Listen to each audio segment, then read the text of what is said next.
Hi folks, this is Rose from In Rose's Garden, and today I'm going to work on video number 34 for our Missing Link series. Now Randee Brown of Thunderhorse Descendant normally does the videos, but occasionally she asked me to substitute for her. Well, today is one of those days. We are going to work on the nautical knot today. And if you want to work along with me, it is on page 84 and 85 of our Missing Link book. So let's get down and we'll get started on this. Okay, here we are with our book. And like I say, it's on page 84 and 85 if you wish to work along. And here is what we need. We need 5.5 inches of 20 gauge red brass wire. Well, I don't have red brass, but I have 20 gauge bare copper, so that's what we're going to use. And then 5.5 inches of 22 gauge twisted red brass wire. Well, I also do not have that, but I do have a 20 gauge twisted silver wire, so we'll use that instead. The tools we're going to need are a chain nose pliers, a flat nose pliers, a round nose pliers, bell forming pliers or steel mandrel 6mm and 8.5. Well, this big one has got both things on it. Flush cutter, rawhide mallet. I don't use a rawhide, I use a nylon. Here it is. My steel bench block is over there, and a Sharpie. Where's my Sharpie? There we go. These next few things we're not going to use because that's to oxidize it. And then a ruler. Now it says the finished size is going to be a 1/2 inch by 7/8 of an inch, and its level of difficulty is more challenging. So let's get our tools set aside here for right now.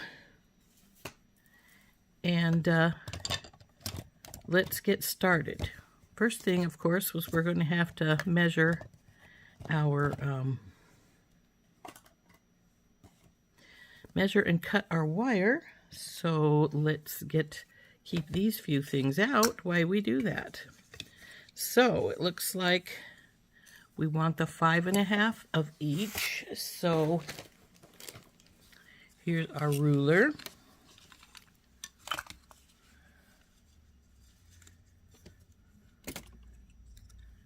And we'll get out 5.5 inches of our copper.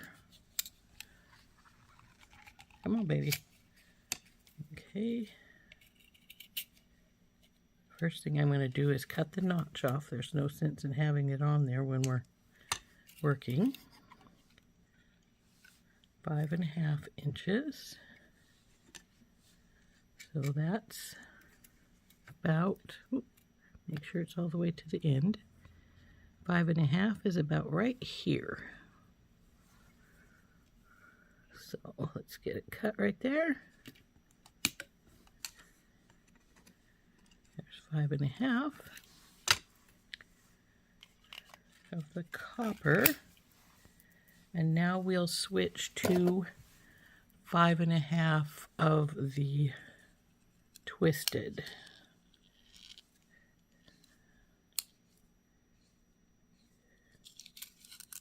Oh.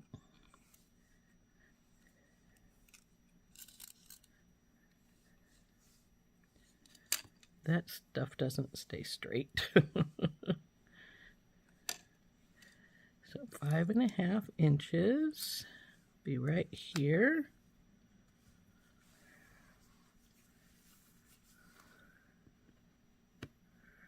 There we go.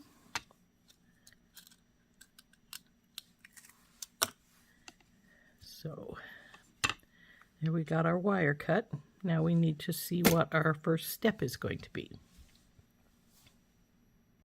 Okay, first step says straighten both pieces of wire and mark midpoint of each wire with the Sharpie. Okay, that's pretty simple.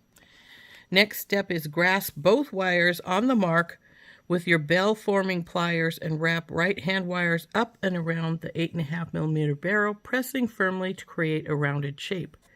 Try to keep the wires together as they will shift. Figure 1. Okay, that's what we need to do. So let's get it marked, and then we will get to doing the next step. So they want us to make 5.5 and in the middle portion. So that would be 2 3/4. Where'd we put our Sharpie? There it is. So 2 3/4 is right here. We need to mark the same on the copper.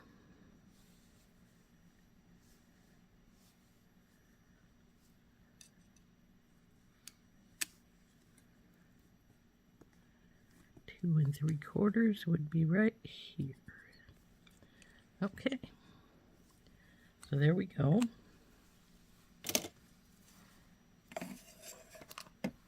So the next step, it said, was grasp both wires on the mark with the bell forming pliers and wrap the right hand wires up and around. So we got it right here. And these are our right hand wires. So we'll pull it up and around. Bing. And I think that's the way the picture looks. Pretty much so, yeah. Though this one doesn't really want to stay with its buddy. There we go. So now let's see what the book says for the next step. Step 3 is turn the loop around so that the short wires point up and the longer wires are on the right hand side. I guess so, just turn it like this.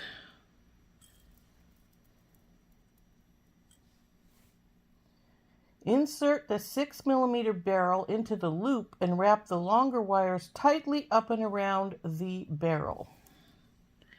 Okay, so we take these out of here, I guess. Put the 6 in, hold it in place, like so. And then wrap these up and around the barrel. Okay, I believe that looks right to my picture, so I will sit that down and we will get it out and look at it. Okay, so we've gone through through instruction 4, which is figure 3. And then the next one says, hold the wires together tightly and measure the tail ends 3/4 of an inch beyond the top of the loop. Figure 4, trim the excess, repeat on the opposite side. Okay, so we're going to need the flush cutters then, and the ruler, because 3/4 from the tail. Okay, so if we're 3/4 from the tail, hold these together tightly. Put it right here on our, so that's where the heads of the loop is at. And we want to go to 3/4 of an inch, so that'd be here. Okay.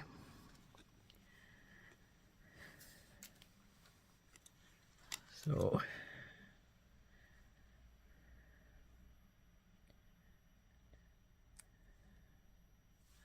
hold tightly and do the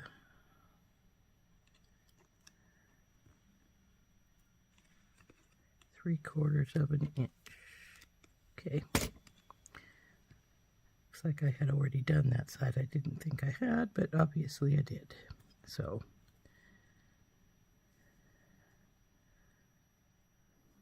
come on, baby, stop being weird. Okay, let's go see what our next step is going to be after we do our... They really don't want to stay together. They keep wiggling over. But we'll just sort of make them. So let's go see what our next step is. Hold the wires firmly to maintain their shape, as they will tend to slide. With your fingers, bend one set of tail wires slightly so that it can be inserted into the opposite loop. Wrap the wires through and around the loop twice, pulling tightly with chain nose pliers. Figures 5 and 6. 5 and 6. Repeat steps 6 and 7 with the remaining set of tail wires. Okay. So what we need to do, it would seem, is we need to, well, one thing I'm going to do is I'm going to see if I can get these closer in shape again, since they want to seem to take off and be something other. Okay. And then this side.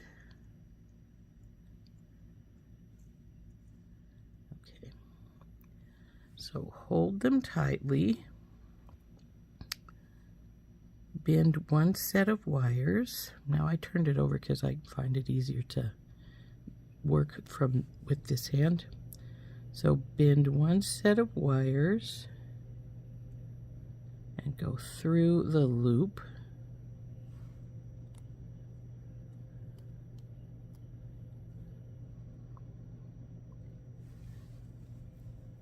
Hold the wires firmly to maintain their shape. With your fingers, bend one set of tail wires slightly so that they can be inserted into the opposite loop. Wrap the wires through and around the loop twice.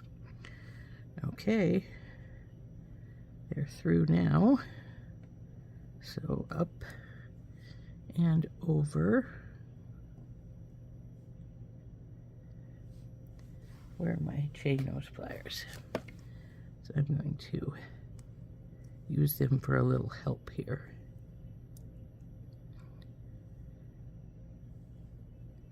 Step up and through and pull them up twice. Okay.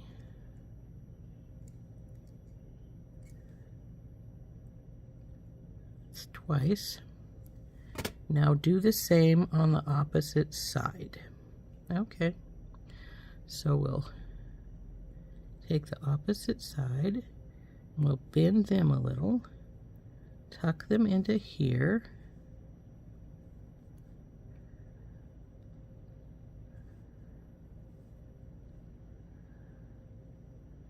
see, it looks like this one should be on this side. Okay, up and around.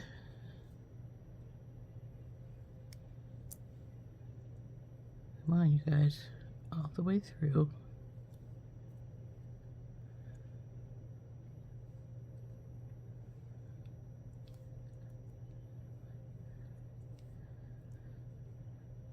So they go through twice.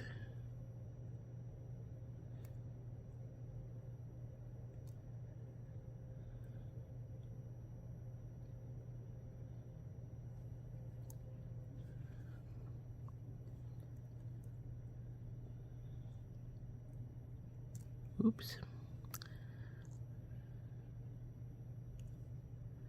The silver one is starting to unravel.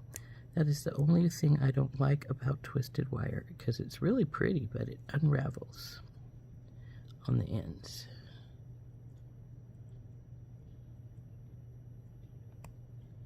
Okay. Get them all tight. Let's see what our next step says after we've got our wires all the way through, which looks like they're pretty well there. So let's see what the next step says. Okay, now we've already did the repeat 6 and 7 with the remaining set of tail wires.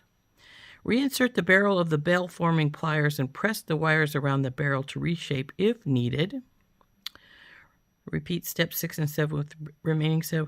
Trim both sets of wire on the back side and press down the cut ends with chain nose pliers to secure. If needed, squeeze the wraps closer together with your chain nose pliers. Well, that's pretty simple. So all you need to do is we're going to cut the excess wires off.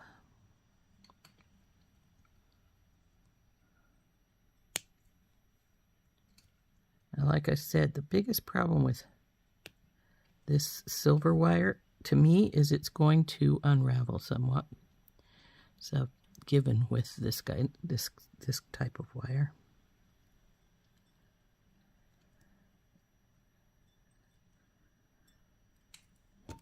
Okay, I think that one's pretty good. Now we'll cut this side.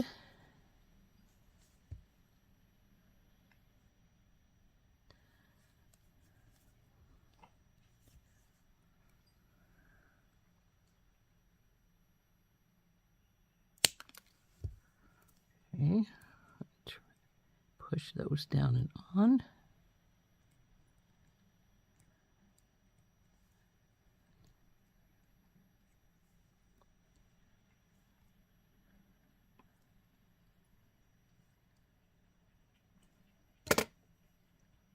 Go.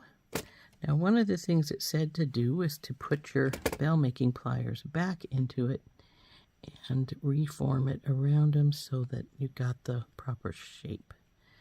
Now one thing about wire wrapped things, once it's wrapped around something, it doesn't always want to go back into the place that it was originally. So see, like this side, it wants to, there we go.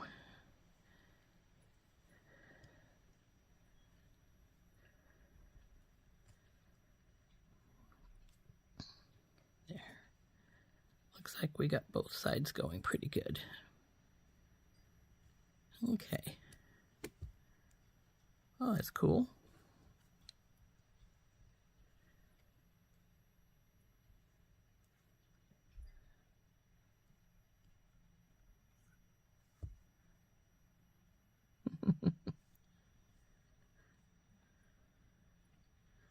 This side looks like it's a little more.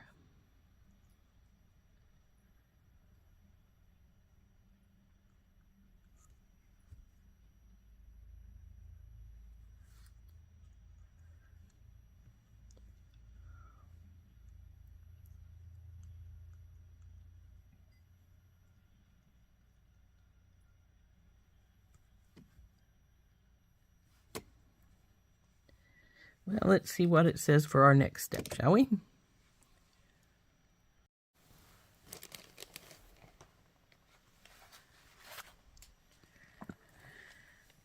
Step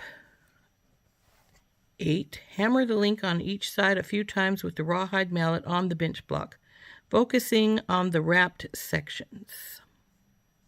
And the last step is the oxidizing, which we're not going to do. So we'll get our nylon jaw hammer out and our steel bench block, and we'll do our little hammering bits. You know, I just realized those were the last steps, and I don't think we used our flat nose or our round nose, so I don't know why they said we needed them, but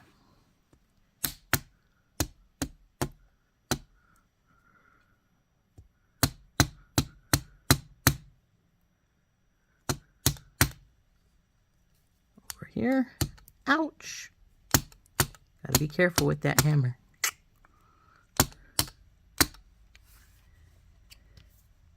And I think that's a couple of whacks, and that's what they said, a couple of whacks. So here is our little guy. Let's see if we need to put our bell making pliers in again. And since sometimes when you're hammering things, it makes them go out of shape some. There.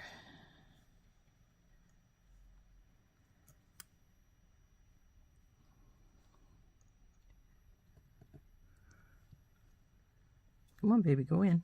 You were just in a minute ago. There we go.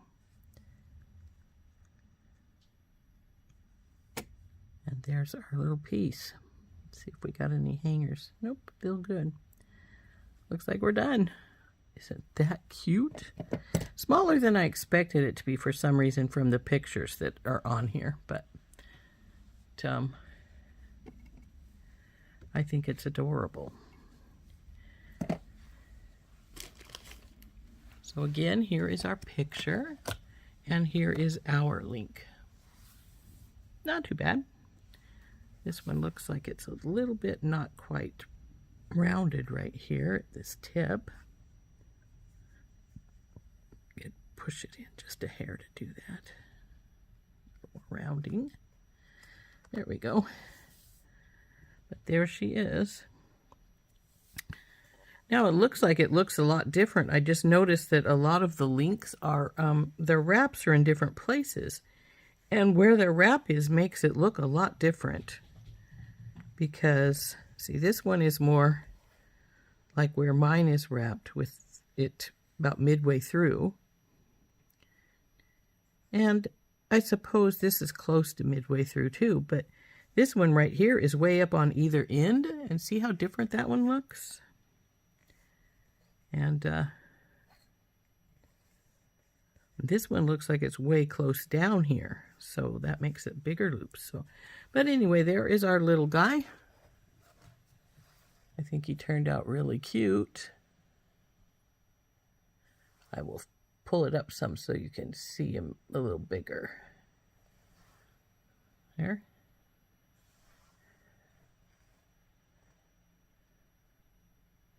Isn't that cute? I think it turned out really well. So anyway, this is our little nautical knot. Isn't that cute? It's a pretty cute little link. And that is from our missing link book on 84 and 85, the nautical knot link. Isn't that cute? So, hope you enjoyed making this little guy with me. And I actually think he's really cute. I may have to make a second one and maybe make a pair of earrings out of him, because wouldn't it be cute with some beads dangling from him? I think it would.